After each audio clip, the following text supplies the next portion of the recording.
नमस्कार, news state पर सबसे बड़ा मुद्दा देख रहे हैं आप। आपके साथ मैं हूं आयुष सूर्यवंशी। आखिर क्या वजह रही कि अखिलेश यादव को चुनाव प्रचार के अंतिम दिनों में रामपुर का रुख करना ही पड़ा? पहले अखिलेश ने रामपुर और खतौली से दूरी बनाकर सिर्फ मैनपुरी पर फोकस किया और अब रामपुर की याद आई है। हालांकि रामपुर आए अखिलेश ने आजम पर हो रही कार्रवाई को गलत बताया, सरकार को चेतावनी भी दी कि ऐसा न हो जब उनकी सरकार बने तो उन्हें भी ऐसी कार्रवाई करनी पड़े। इतनी देर में अखिलेश को आखिर रामपुर की याद क्यों आई? अपने मेहमानों के साथ चर्चा करेंगे। हुजूर आते आते बहुत देर कर दी, लेकिन उससे पहले न्यूज स्टेट के सवाल, अहम सवाल उठ रहे हैं कि अब अखिलेश यादव को रामपुर की याद क्यों आई है जब चुनाव प्रचार लगभग खत्म होने वाला है, 2 और दिन का वक्त बचा है। सिर्फ मैनपुरी पर फोकस कितना जरूरी था, क्यों जरूरी था? रामपुर में कितना फायदेमंद होगा अखिलेश का ये दौरा? और अगर रामपुर हारे तो ये किसकी हार होगी? क्या सिर्फ आजम खान की हार होगी? अखिलेश किसको दे रहे हैं सीएम बनने का ऑफर? क्योंकि अखिलेश यादव का एक बयान रामपुर की इसी धरती से लगातार वायरल हो रहा है। लगातार सवाल भी उठ रहे हैं कि अखिलेश यादव ने डिप्टी सीएम का जो नाम लिया वो ऑफर किसके लिए था। इन तमाम सवालों का जवाब जानने की कोशिश करेंगे। हमारे साथ खास मेहमान भी जुड़ रहे हैं, लेकिन उससे पहले खास रिपोर्ट देखिए।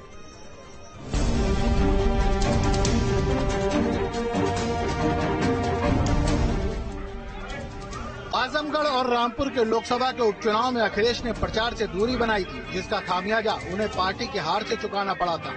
अब फिर उपचुनाव हो रहे हैं। अखिलेश यादव और उनका परिवार पूरी तरह मैनपुरी पर ही फोकस बनाए हुए है। आखिर आखिरी गढ़ को जो बचाना है, लेकिन इन सब के बीच न तो अखिलेश खतौली प्रचार करने पहुंचे और न ही रामपुर की ओर उन्होंने रुख किया।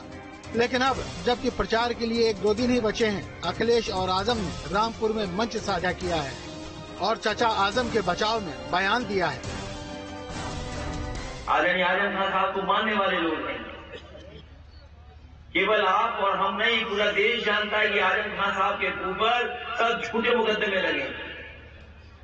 बताओ, झूठे मुकदमे लगे कि नहीं लगे? इतना ही नहीं, अखिलेश ने आजम को पाक साफ बताते हुए कहा कि मौजूदा सीएम की फाइल भी उनके सामने आई थी, लेकिन उन्होंने कार्रवाई नहीं की। अखिलेश ने चुनौती देते हुए कहा कि ऐसा न हो कि सत्ता में आने पर हमें भी यही सब करना पड़े। समय से बड़ा बलवान कोई नहीं है। ये जो लोग अन्याय कर रहे हैं, मैं उन्हें कहना चाहता हूँ, जो सत्ता में मुख्यमंत्री हैं, उनकी फाइल मेरे सामने आई थी और फाइल में कहा गया था कि इनके ऊपर केस रजिस्टर हो, कार्रवाई हो। हम लोग समाजवादी लोग हैं, कभी नफरत और एक दूसरे को परेशान करने वाली राजनीति नहीं करते। हम लोगों ने फाइल भी वापस कर दी और ये बात अगर गलत है, अधिकारियों से पूछ लें सरकार के लोग। अब हम लोगों को इतना मजबूत मत बनाओ, इतना कठोर मत बनाओ कि अगर हम लोग सरकार में आ जाएं तो आपके खिलाफ भी वही कार्रवाई करें जो आज कार्रवाई हम लोग देख रहे हैं। कुछ दिन पहले ही एक जनसभा में आजम का दर्द बाहर आया था, जब उन्होंने कहा था कि सुना है यहाँ अखिलेश और जयंत आ रहे हैं, लेकिन सवाल ये है कि ये लोग किस बात के लिए आ रहे हैं, क्योंकि चुनाव तो यहाँ है ही नहीं। आजम को अखिलेश के न आने का मलाल था। अखिलेश मैनपुरी का किला बचाने में लगे रहे। अब अखिलेश रामपुर आए हैं तो आजम की आवाज में भी दम आया है और वो और भी तंजिया लहजे में चुनौती दे रहे हैं। मुकाबला करो। अगर हम मुर्गी चोरों से भी मुकाबला नहीं कर सकते तो किससे करोगे? झूठ मरने की बात है। अगर हम बकरी चोरों से, मुर्गी चोरों से, किताब चोरों से, मशीन चोरों से, भैंस चोरों से, फर्नीचर चोरों से, और कौन चोर? जिसने विश्वविद्यालय बनाया है, ऐसा चोर जिसने बच्चों के स्कूल बनाए हैं, उससे इतना डर गए देखो रास्ते बंद हैं। दरअसल अखिलेश जानते हैं कि जहां पर जीत की संभावना ज्यादा है, वो वहीं पर अपना फोकस रखना चाहते हैं। अगर खतौली और रामपुर में अखिलेश प्रचार करते और हार मिलती तो उनकी प्रतिष्ठा ही दांव पर लगती। और अखिलेश इतना बड़ा दांव सिर्फ अपने पिता की विरासत को बचाने और पत्नी की जीत के लिए ही ले सकते हैं। यही वजह है कि उन्होंने आखिरी समय में रामपुर का रुख किया, ताकि आजम की नाराजगी भी दूर हो जाए और छोटे नेताजी की लाज भी बच जाए। Team news state. चर्चा के लिए खास मेहमान हमारे साथ जुड़ गए हैं, उनका तारुफ करा दें। संजय चौधरी जी, प्रवक्ता भारतीय जनता पार्टी के, प्रोफेसर भुवन भास्कर जोशी जी, प्रवक्ता समाजवादी पार्टी के, मोहम्मद आलिम खान जी, प्रवक्ता पीएसपीएल के, जार अली साहब, प्रवक्ता एसबीएसपी के, आप सभी खास मेहमानों का बहुत स्वागत है। पहला सवाल संजय जी आपसे है, जिस तरह से अखिलेश यादव ने ऑफर दिया, अभी नतीजे नहीं आए हैं, चुनाव की घड़ी नहीं आई, लेकिन ऑफर आ गया आप लोगों के लिए, आपके एक नेता के लिए स्पेसिफिक अगर मैं कहूं, अखिलेश यादव ने ऑफर दिया कि 100 विधायक लाइए, डिप्टी सीएम से सीधे सीएम बन जाइए। देखिए, ये बयान देकर अखिलेश यादव जी ने एकदम निश्चित कर दिया है कि अब समाजवादी पार्टी की स्थिति, समाजवादी पार्टी की हैसियत, समाजवादी पार्टी की क्षमता, समाजवादी पार्टी की योग्यता ऐसी नहीं रह गई है कि वो अकेले भारतीय जनता पार्टी से लड़कर सरकार बना पाए।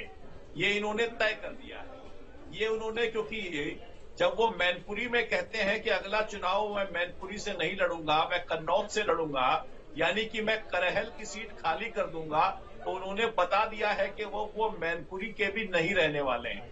अखिलेश जी की जमीन खिसक गई है, अब पछताए क्या होत है, चिड़िया चुग गई खेत। इसीलिए वो मैनपुरी से निकलकर अब राम के पुर में जाने की बात करते हैं।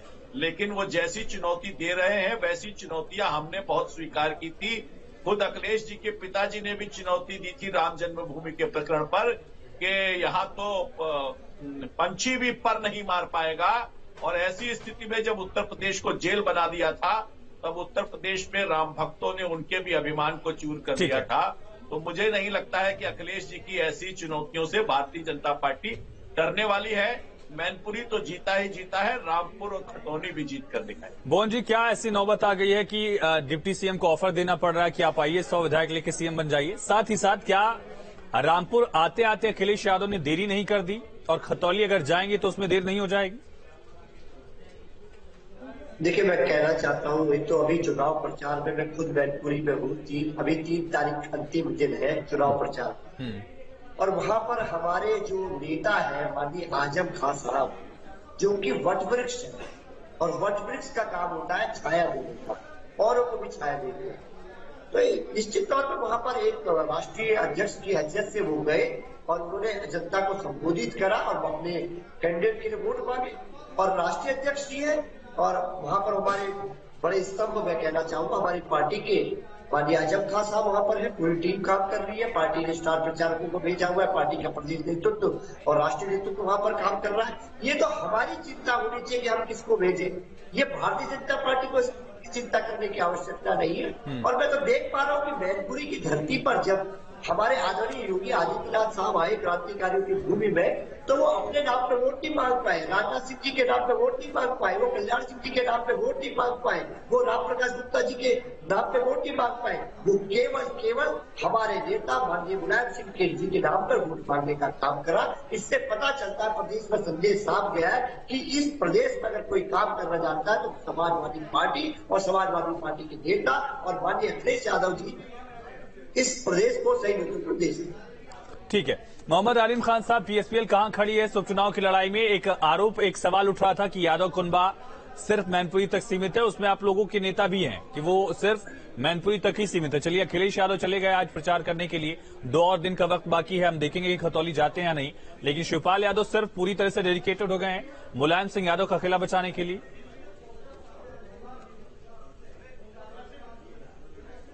जी बिल्कुल, जैसे कि आप देख रहे हैं, माननीय शिवपाल सिंह यादव जी और अखिलेश जी दोनों एक हो चुके हैं। इससे भाजपा काफी डरी हुई है और खिसियाई बिल्ली खंबा नोचे वाली कहावत यहाँ फिट बैठ रही है। जैसा कि आप देख रहे हैं, चुनाव लड़ने के अलावा वो सारी हरकतें कर रहे हैं, प्रशासन का दबाव बना रहे हैं, मुकदमे करवा रहे हैं, उठा रहे हैं।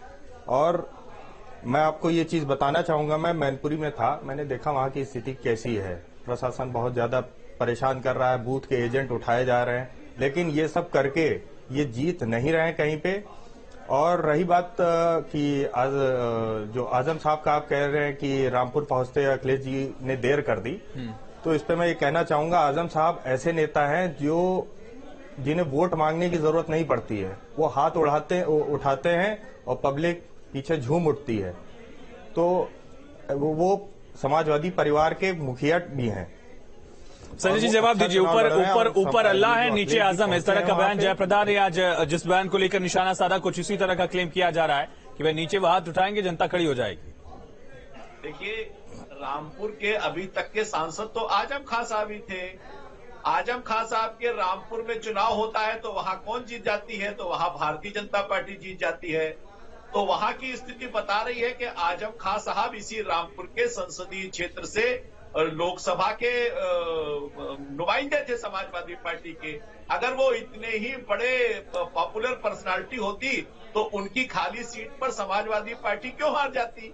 और जो हार गया है पहले वही रामपुर विधानसभा लड़ रहा है, तो वहां भी हारा था, यहां भी हारेंगे, इसमें कोई शक नहीं है। और समाजवादी पार्टी के राजनीतिक इतिहास की सबसे बड़ी हार इस चुनाव में होने वाली है, क्योंकि विधानसभा चुनाव के बाद जितने भी उपचुनाव हुए हैं उनके मतदाताओं ने जो समाजवादी पार्टी को वोट दे रहे थे वो भाजपा को वोट देकर भाजपा को जिताते आए हैं। यहाँ भी वही देखिए, आपका जो चुनाव है ये खान साहब मैं लौटता हूँ बारी बारी से बोले थे, ओपनिंग रिमार्क लेने की मेरी कोशिश थी। आपका एक सवाल था, इस वजह से बीजेपी प्रवक्ता के पास में गया। इजहार अली साहब, आप लोगों को बड़ा एक मसला था कि अखिलेश यादव एसी रूम से बाहर नहीं निकलते हैं।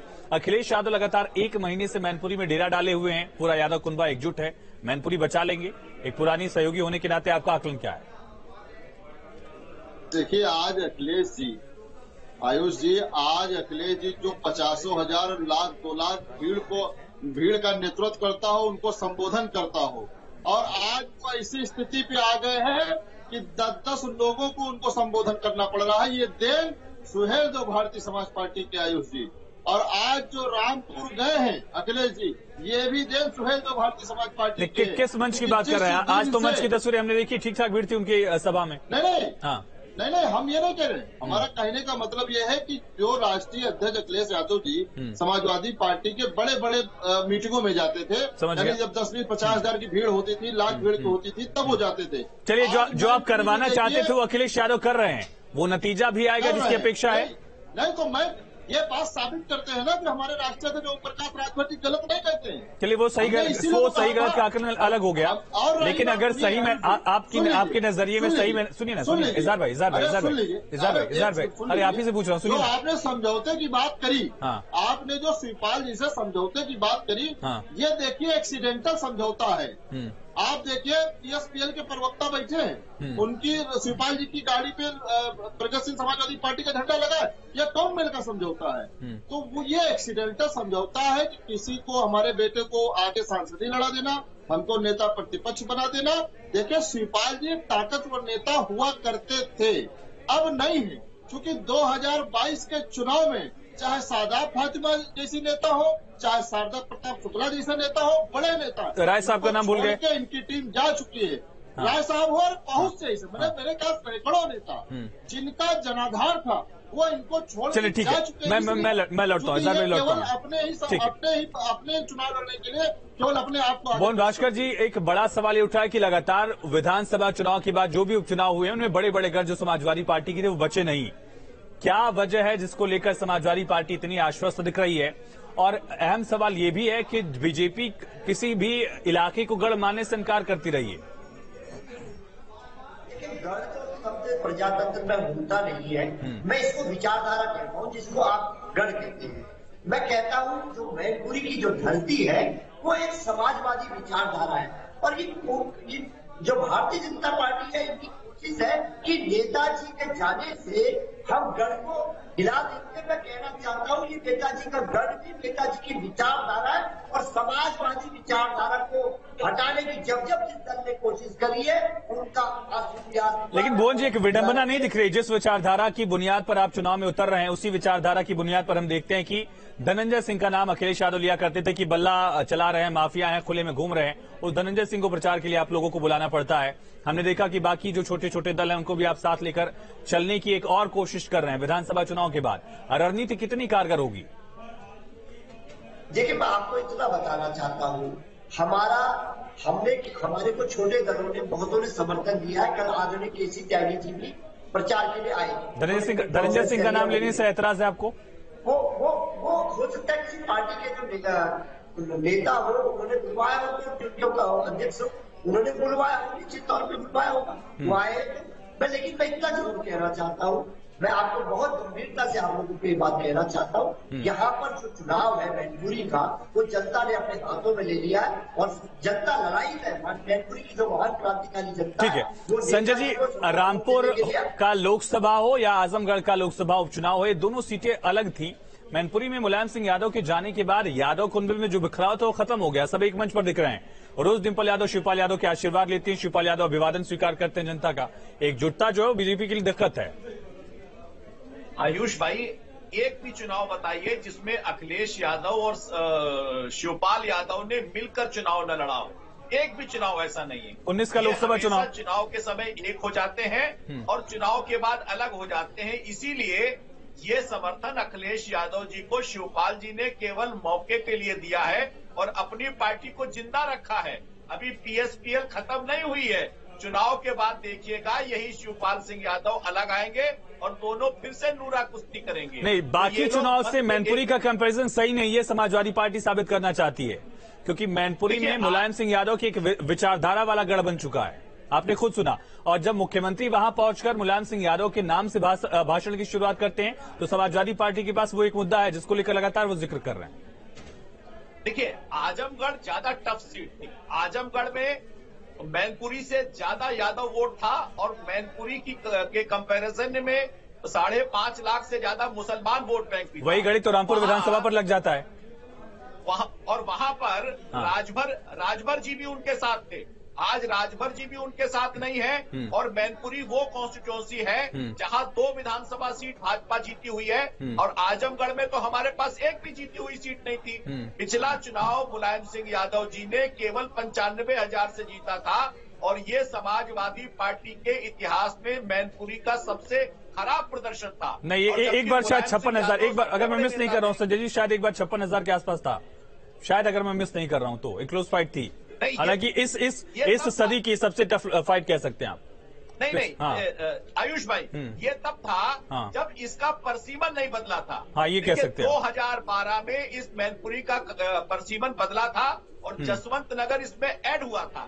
इसके पहले जसवंत नगर इटावा की पार्लियामेंट्री कॉन्स्टिट्यूंसी में लगता था। तो मुझे लगता है कि वो अंतर को भी देखना चाहिए और निश्चित रूप से भारतीय जनता पार्टी जो कह रही है कि सबसे बुरा प्रदर्शन बीते चुनाव में मुलायम सिंह यादव के नेतृत्व में मैनपुरी में हुआ था। ठीक है, विधानसभा चुनाव में हम 2 सीट जीतकर आगे आए हैं। मुलायम सिंह के नाम की जरूरत क्यों पड़ रही है आप लोगों को? एक बहुत संक्षिप्त सा जवाब, फिर मैं बाकी पीएसपीएल और एसबीएसपी के पास जाऊंगा। क्वेश्चन रिपीट कीजिएगा प्लीज। मुलायम सिंह यादव की नाम की जरूरत क्यों पड़ रही है आपको मैनपुरी पहुंचकर? देखिए, ये हमारा सम्मान है। हम मुलायम सिंह यादव जी को भी सम्मान देते हैं। हम वैसे लोग नहीं हैं कि जो कल्याण सिंह की मृत्यु हो जाए और इसलिए ना जाए कि मुसलमान नाराज हो जाएगा। अरे, कल्याण सिंह जी भी तो पिछड़े थे। अगर आप बात करते हैं पिछड़ों की एकता की, तो कल्याण सिंह जी के प्रति सम्मान क्यों नहीं हो पाया? नेताओं के प्रति सम्मान रखना, राजनीति में बड़े लोगों के लिए सम्मान रखना भारतीय जनता पार्टी की नीति थी, है और आगे। आलिम खान साहब, एक दुखती नब्ज पर हाथ रख दिया संजय चौधरी जी ने। मुख्यमंत्री सबसे पहले पहुंचे थे जब मुलायम सिंह यादव का पार्थिव शरीर पहुंचा। मुझे एकदम एग्जैक्टली विजुअल याद आता है। मुख्यमंत्री उनके पार्थिव शरीर के साथ साथ पहुंच गए थे सैफई में, लेकिन आप लोगों ने मिस कर दिया कल्याण सिंह के निधन के बाद वहां जाने को लेकर, श्रद्धांजलि देने को लेकर। जब मैं आप कहता हूं तो समाजवादी पार्टी और आप दोनों लोगों को लेकर सवाल उठते हैं। शिवपाल जी 24 घंटे वहीं पे थे। नहीं, इसीलिए मैंने कहा कि जब मैं आप कहता हूं समाजवादी पार्टी को लेकर भी सवाल उठता है, क्योंकि आप लोग एकजुटता दिखाने की कोशिश कर रहे हैं। क्या ये मौका था जहां अखिलेश यादव अगर पहुंचते कल्याण सिंह के पास तो वो और बड़े नेता बनते, बड़प्पन उनका दिखता? देखिए, ये जो मैनपुरी में अभी चुनाव हो रहा है, ये सच्ची श्रद्धांजलि देना है माननीय नेताजी को। बीजेपी इस चीज में बिल्कुल निगेटिव जा रही है। इनको तो प्रत्याशी उतारना ही नहीं चाहिए था। सच्ची श्रद्धांजलि देने के लिए नेताजी की बहू खड़ी थी। दूसरी बात, मैं मेरे सवाल को आप टाल गए। मेरे सवाल को आप टाल गए। अगर शिवपाल यादव ने सही किया था कल्याण सिंह के निधन के बाद जाकर, तो क्या अखिलेश यादव ने गलती कर दी?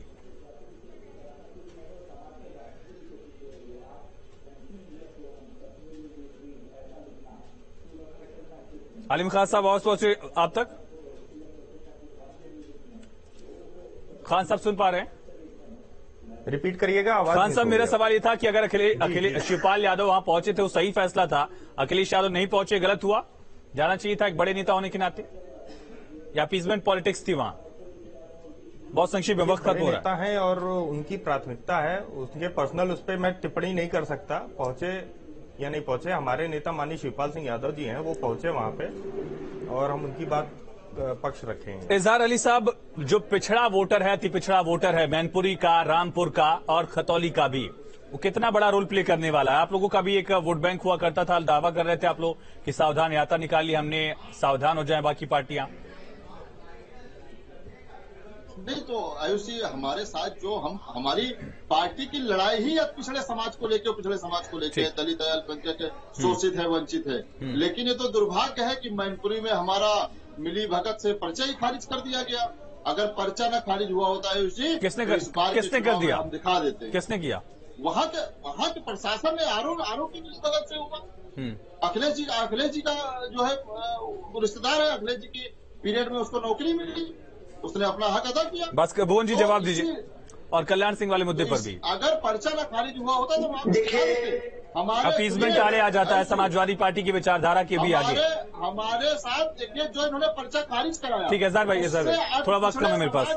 बहुत आक्रोश है भुवन जी, और इनको देखने के लिए मिलेगा। भुवन जी प्लीज, 5 तारीख को वोटिंग आप देखेगा, आज पिछड़े समाज का वोट कितना इनके खिलाफ में जाए। भुवन जी देखिए, मैं कहना चाहता हूँ समाजवादी पार्टी कभी भी अपना जो वोट मांगती है केवल अपनी विचारधारा पर, मुहैया की विचारधारा पर और हमारे नेता माननीय मुलायम सिंह के विचारों पर, माननीय अखिलेश यादव जी के विकास कार्यों पर हम लोग वोट मांगते हैं। स्थिति हार और जीत कुछ भी हो सकती है, लेकिन कभी भी हम माननीय कल्याण सिंह जी के नाम पे, माननीय राजनाथ सिंह के नाम पे, माननीय रामप्रकाश गुप्ता जी के नाम पे और योगी आदित्यनाथ जी के नाम पे कभी वोट नहीं मांगते। चलिए, बहुत शुक्रिया आप सभी खास मेहमानों का इस चर्चा में जुड़ने के लिए। मेरे पास वक्त खत्म हो गया। बहुत शुक्रिया आप सभी का।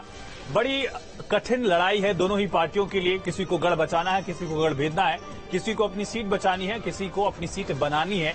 और ये लड़ाई सिर्फ उपचुनाव तक की नहीं है, ये लड़ाई 24 का रास्ता भी तय करने वाली है। तय करेगा चुनाव कि आखिर 24 का रास्ता किसके लिए आसान होने वाला है और किसके लिए बड़ा उलटफेर होने वाला है। एक छोटे से ब्रेक के लिए रुकते हैं।